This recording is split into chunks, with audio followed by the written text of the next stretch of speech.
Hello and welcome. You're watching the Monday edition of This Is Exclusive with me, Shavin Sen. Pakistan says that give me proof. Show us if we are involved in any of the attacks that have taken place in Jammu and Kashmir. Pakistanis, you must watch what we are going to put out in a short while from now.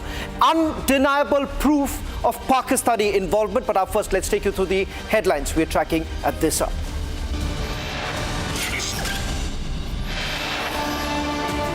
No more lies, no more alibis. The ultimate proof of Pakistan's involvement in coordinated terror attacks in Jammu and Kashmir out. Rattled Pakistan, quote unquote, readies Air Force fighter jets Islamabad to conduct two major air warfare exercises. Republic accesses the exclusive visuals of the clashes that have taken place at Durand border. Videos describe the extent of the face-off and the aftermath. 7 people have been killed and 13 injured in an explosion at a facility held by the leader of the Commander Nazir group in Wana Bazar, South Waziristan district in Pakistan.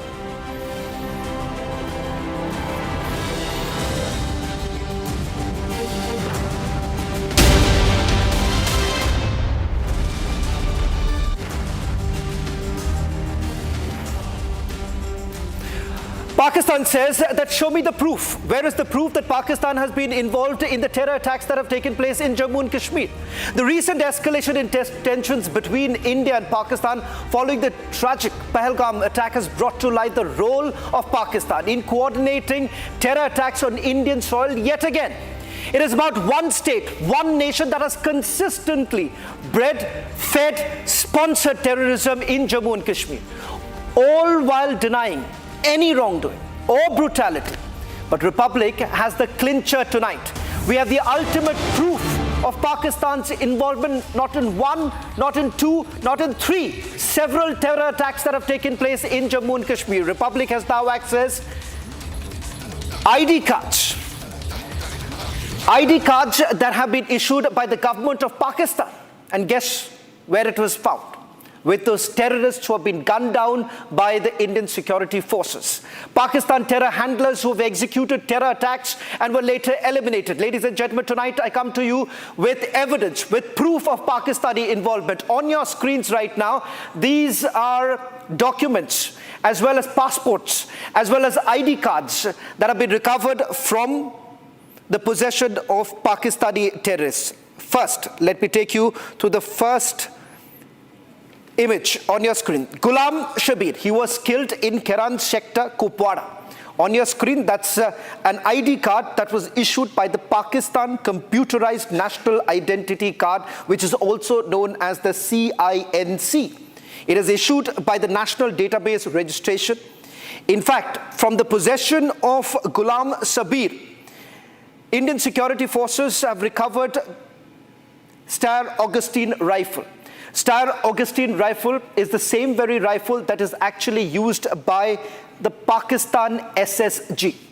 Important to point out here is that this ID card that has recovered was issued by the government of Pakistan to a man called Ghulam Shabir.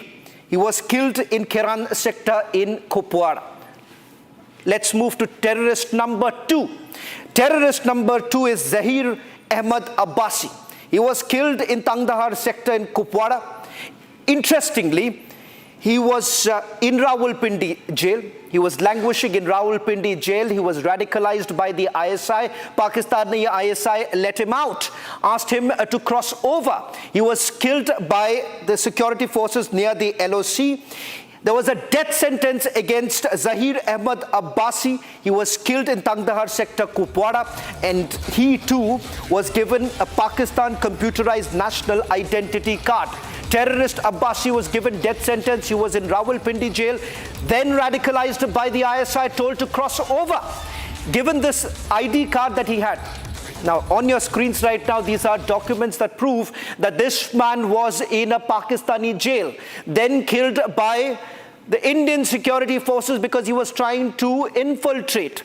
Now, this is Evidence number 2, the Pakistanis, what do you have to say on this? Evidence number 2, that this terrorist who was in your jail was trying to cross over in Tangdahar sector where he was killed by the security forces. That's evidence number 2 that I'm putting out for ladies and gentlemen, for everyone to watch, that the Pakistanis who've been saying, who have now gone back to the Chinese saying that, ask them to carry out a neutral probe to prove that Pakistan is actually involved. If this is not involvement, then what is it? How was such documents, how were these documents basically in possession of these very terrorists? Now let me take you through the third evidence that I'm bringing to you tonight on This Is Exclusive. The third important evidence that we have now accessed of Sanam Zafar. Terrorist Sanam Zafar, who is a resident of Mirpur, which is in Pakistan-occupied Kashmir. Now he was gunned down by Indian Army. Interestingly, what you see, this is a poster that was put up in Pakistan-occupied Kashmir. This was a call for a funeral prayer in absentia, and he was killed. He was neutralized on 25th of April in Sopore. So now we have 3 sets of evidence that we have brought together. Ladies and gentlemen, Pakistan has been constantly asking that where is the evidence? Where is the evidence? Where is the evidence? This, ladies and gentlemen, as I said, that we always come with facts to you.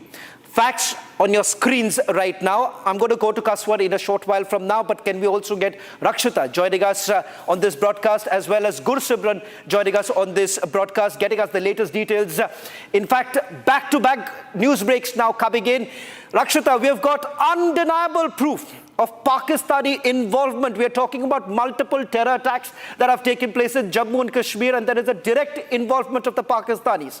Tonight on This Is Exclusive, we show our viewers how these Pakistani terrorists were trying to cross over, killed by our security forces, killed by the Indian Army.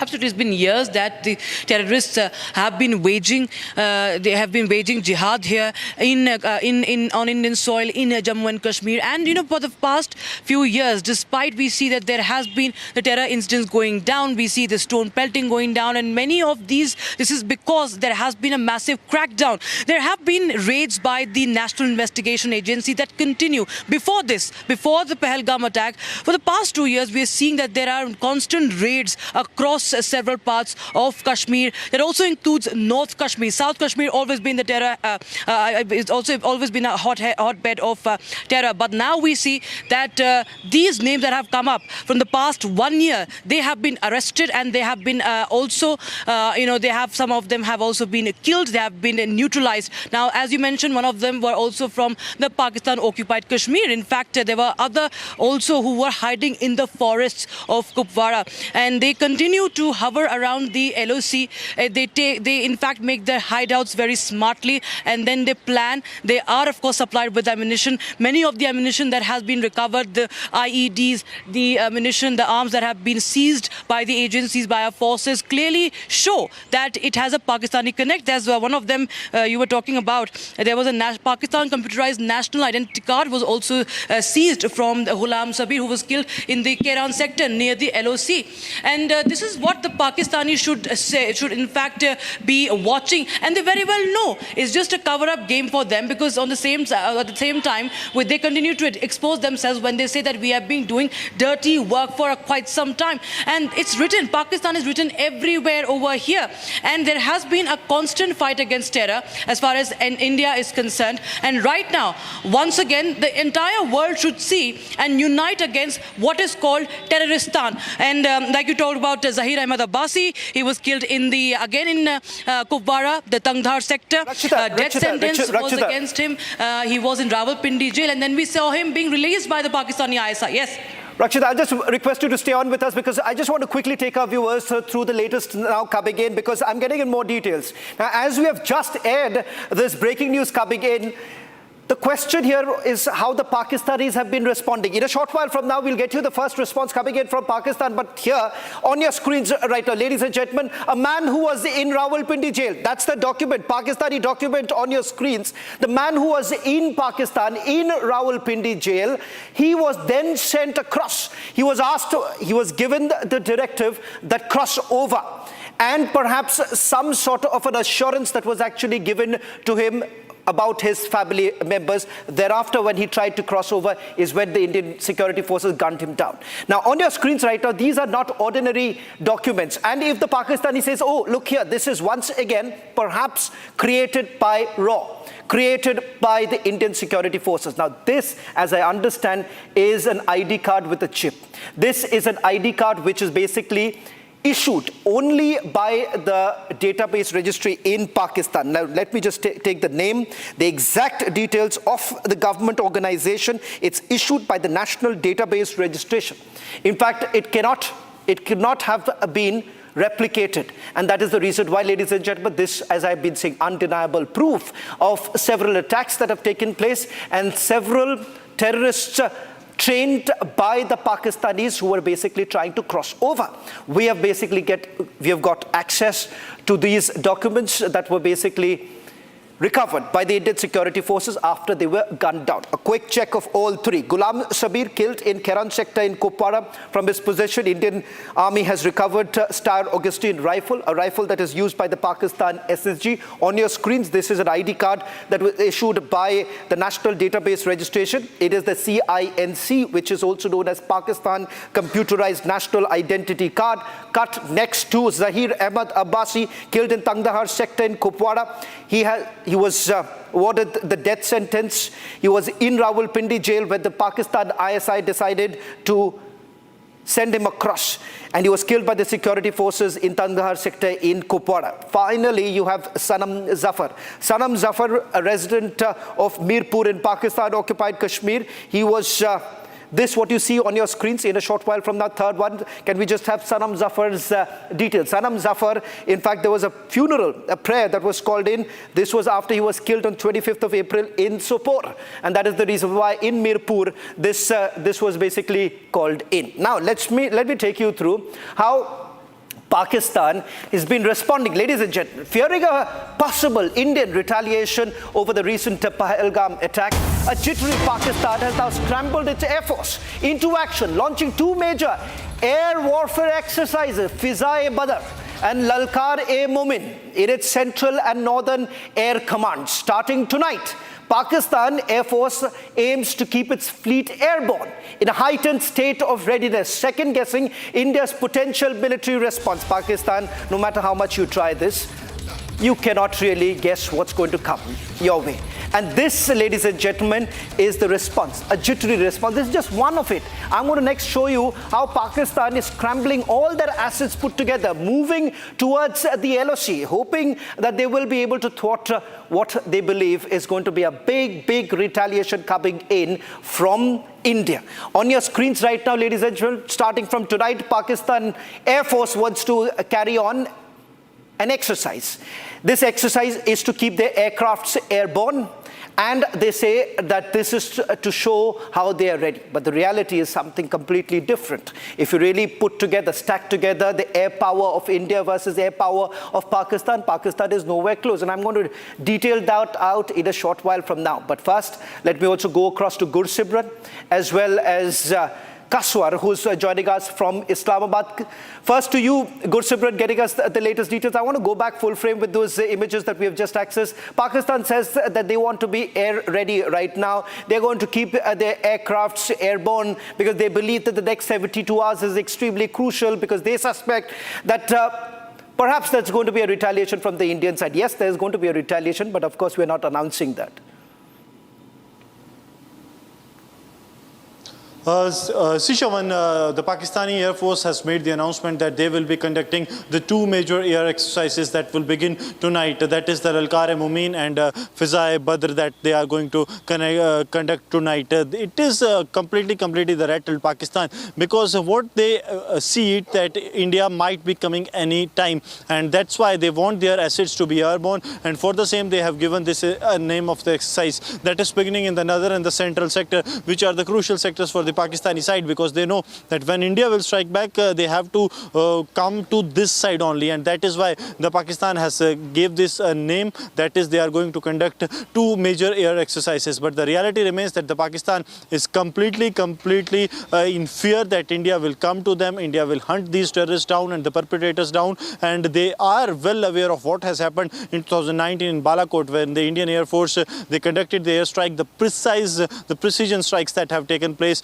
on the location of the terrorists that were completely decimated by the Indian Air Force. So that's why the Rattle Pakistan is now coming into it. And also one more thing, they know that the Indian Air Force is well aware and is well prepared. Reason being that the India has way back conducted the operation, the exercise Akraman that was there in the central sector, and how India moved its assets from the eastern sector. The Pakistan is now completely rattled, and that is the sole reason that they have announced this afternoon that they are going to conduct two exercise. Yes.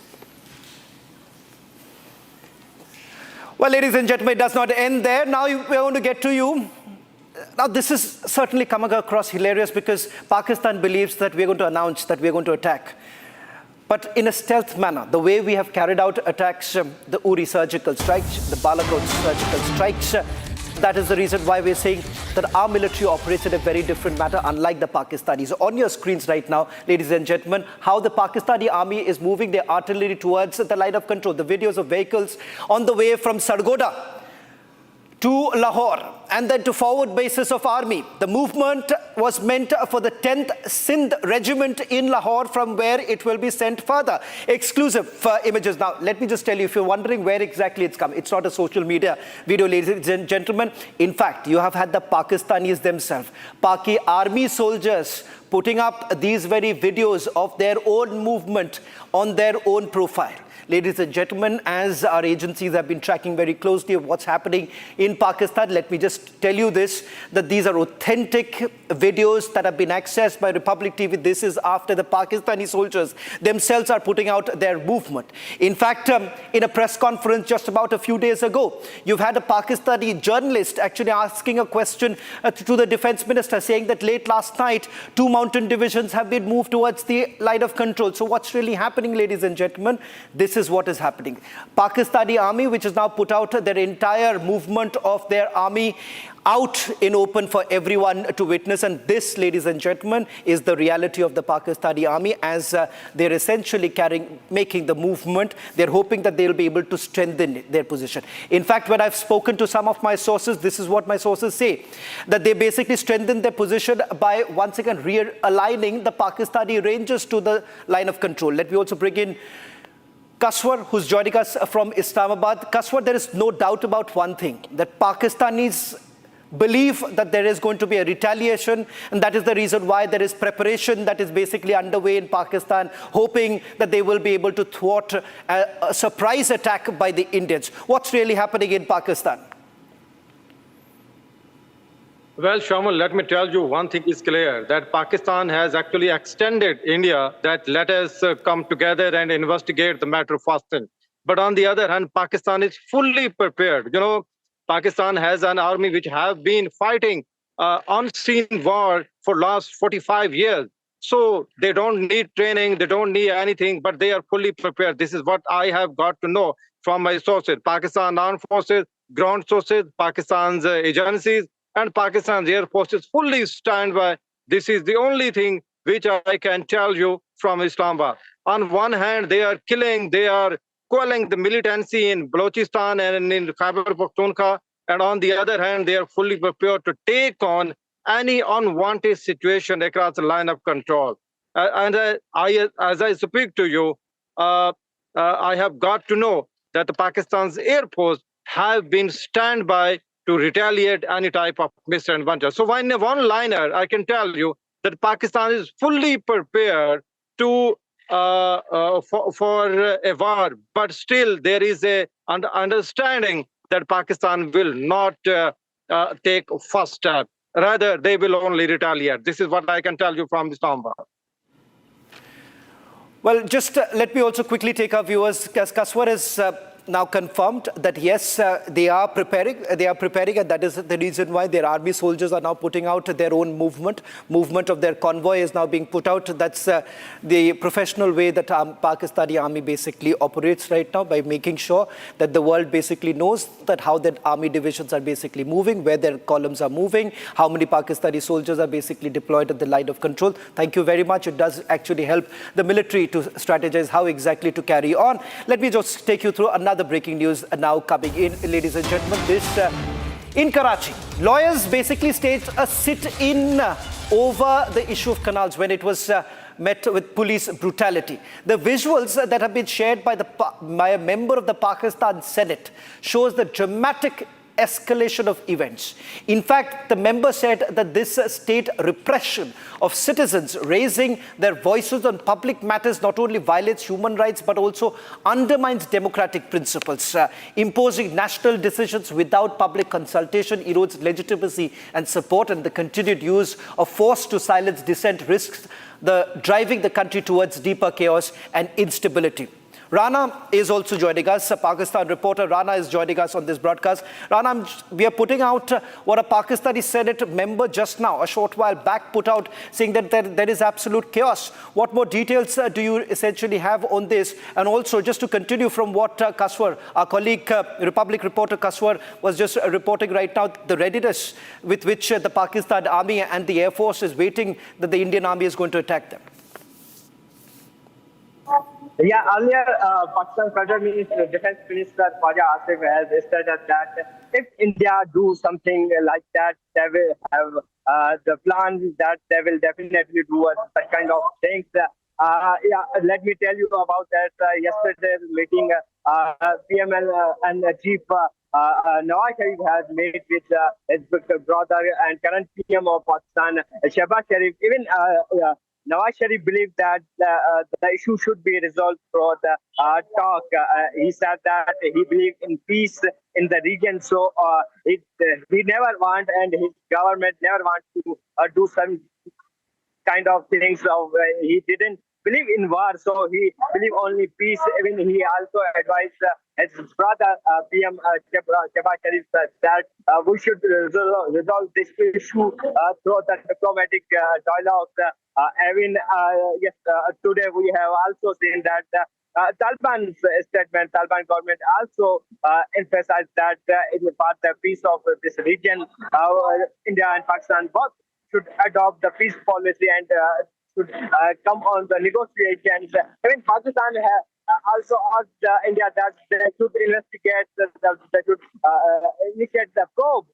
Either Pakistan's involvement, then they should probe, proper investigation, that then everything will be clear that either Pakistan's involvement was in this incident. So definitely if India do such things, then Pakistan Army and Pakistan have the right to do these kinds of acts, and Pakistan Army already prepared, as Defense Minister already mentioned, and even in CCI meeting, they have also assured PM that we are very prepared that when India has Rana, thank you very much. Rana and Kaswar reporting live from Pakistan, getting us the latest details, and my colleague Rakshita and Gurshibran getting us the latest from Srinagar and Jammu. Ladies and gentlemen, moving on to the other big story that we're getting to you tonight. Pakistan's trouble does not end at the LOC. The Durand Line, 2,670 kilometer stretch drawn more than a century ago by colonial hands, is once again at the heart of a dangerous standoff between Afghanistan and Pakistan. Now, what was intended as a temporary demarcation has become a long-standing fault line, dividing not just the territory but also ethnic identities and national loyalties. Despite repeated assertions that have been made by Afghanistan, Pakistan continues to drag its feet. and says it's a legitimate Western border. Now, successive Afghan governments, past and present, have basically refused to recognize it, calling it an artificial imposed divide that splits the Pashtun heartland. Now, rising tension, military deployment, and recent skirmishes have once again brought this unresolved border dispute into sharp focus. Pakistan continues its effort to fortify the line. Meanwhile, Kabul views these moves as provocative and unlawful. Now, in fact, we are going to take you through what's really happening at the Durand line, how exactly the Pakistanis have been cornered. The first video shows Pakistani soldiers clashing with the Taliban at the Durand line. This follows months of objections that have been raised by the Afghans, the Taliban, over what they call illegal border fencing by the Pakistani officials. Take a look.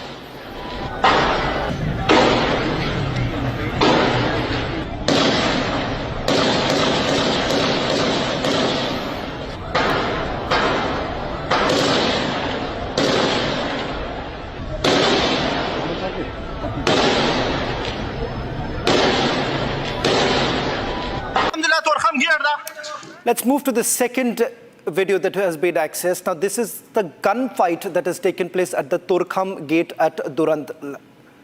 Now, this is a direct fight that is taking place between the Taliban and the Pakistani army. Take a look. Reporter का नाम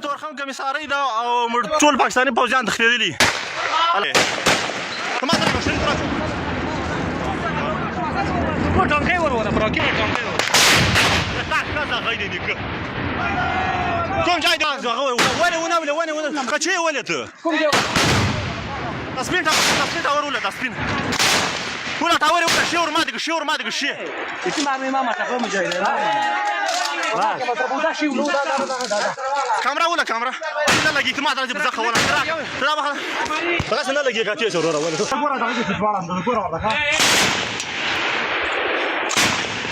لا سلك تشكا لقي تشكا لا لقي تشكا ما خلارتا ما خيب سمرك.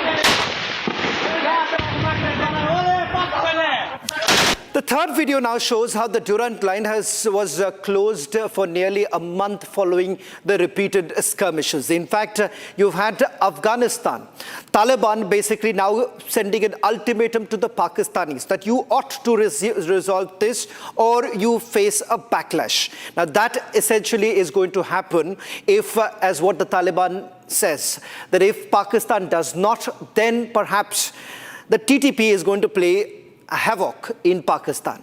Take a look. سمیع خان شای بخیر دا چمن بولدک لار د دروازه مانده دی اوس د لسلیم بجې د دروازه لار بند مسافر پاران ستړي په دا ګرمي کې وکناستي لسلیم بجې د دروازه پر لار نه د خلاصي سوي سمیع خان شای بخیر دا چمن بولدک لار د دروازه مانده دی اوس د لسلیم بجې د دروازه لار بند مسافر پاران ستړي په دا ګرمي کې وکناستي لسلیم بجې د دروازه پر لار نه د خلاصي سوي And the last video shows how the locals near the Turkham gate were standing in long queues looking for an escape in the aftermath of the clashes. Now that's the situation on the ground.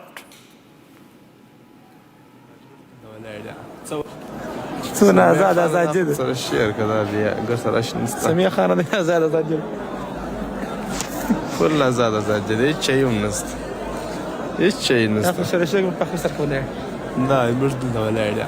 Ca vakt po varë, sta për ndasë, da më toa. Suna azad gjithë. Sa rëshqerë këda dhja, gërsa rëshqë nështë. Samia khana dhe azad gjithë. Kull azad gjithë, e që ju nështë. E që ju nështë. Afë shërëshë më pak kësër këller. Da, e bësh dita Valeria. Ca vakt po varë, sta për ndasë, da më toa. Suna azad gjithë. Sa rëshqerë këda dhja, gërsa rëshqë. Republic reporter joining us from Kabul, Hashmat Stanikzai. Hashmat, thank you very much for joining us. In fact, walk us through the details that you're picking up. What's the situation like at the Durand line? We're given to understand Taliban has now issued an ultimatum to the Pakistanis. Good evening, all. As you know, as well as the information that I have, You said in your news that Afghan-Pak border is more than 2,000 kilometers, and unfortunately, we have many clashes in this 4 years between Taliban and Pak army, and unfortunately, they have casualties, civilians, people on both sides, and also armies. मैं ये कह रहा हूँ कि आतंकवादी का कोई घर नहीं होता, आतंकवादी का कोई वतन नहीं होता।